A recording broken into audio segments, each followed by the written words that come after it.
Hello mga ka-brothers. Ah,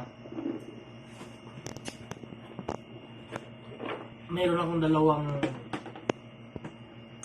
cordless drill, portable drill. Ang isa, tutukan mo dyan. Ang isa is 16 volt. 16 volt. Ang isa naman is 12 volt. So, from Dongqing. From Dongqing. Unbox natin mga ka-brothers ha. Tingnan natin kung ang power nila dalawa. Kasi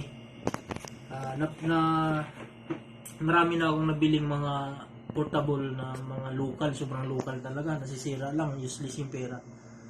Ito 16 volt, 12 volts. Tingnan natin kung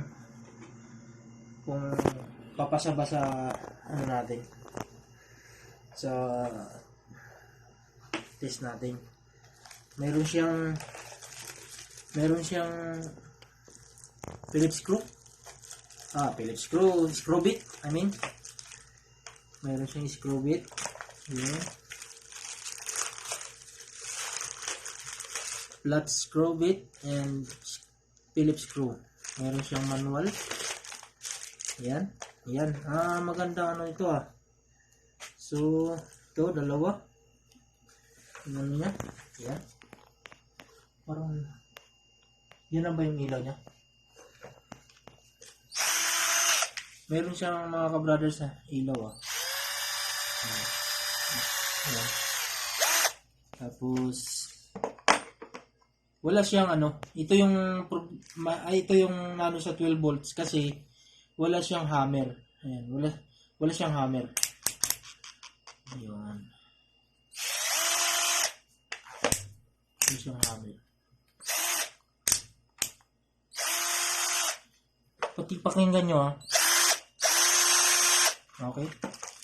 So, tingin ko okay naman eh.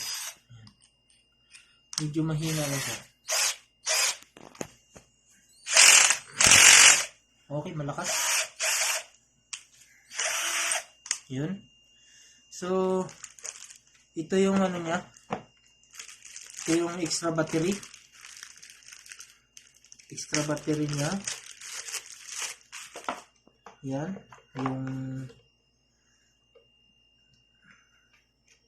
Yan. Yun. Charger niya.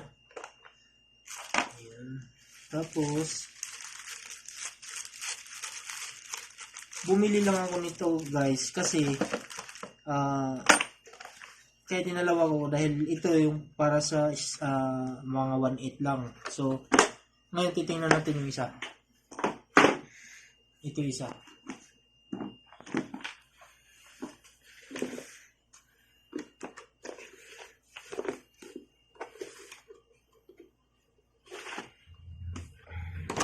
Yun ha. Yan, gamit na to kunti. Malakas nga. Yan. Yung ano naman niya, yung charger is ito. Yung ano niya, charger niya. Nandito yung ano. Ayan. Ito. Charger. Ito yung sa 16 volt. So, iba yung ano ng battery, charger, compare doon sa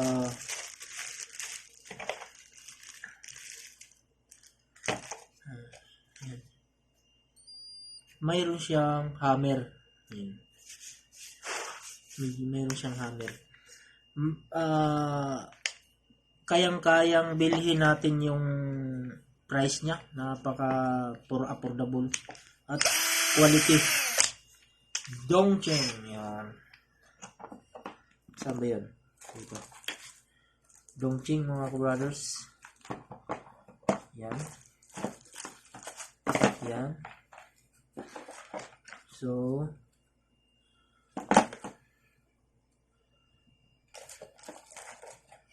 yun. Okay.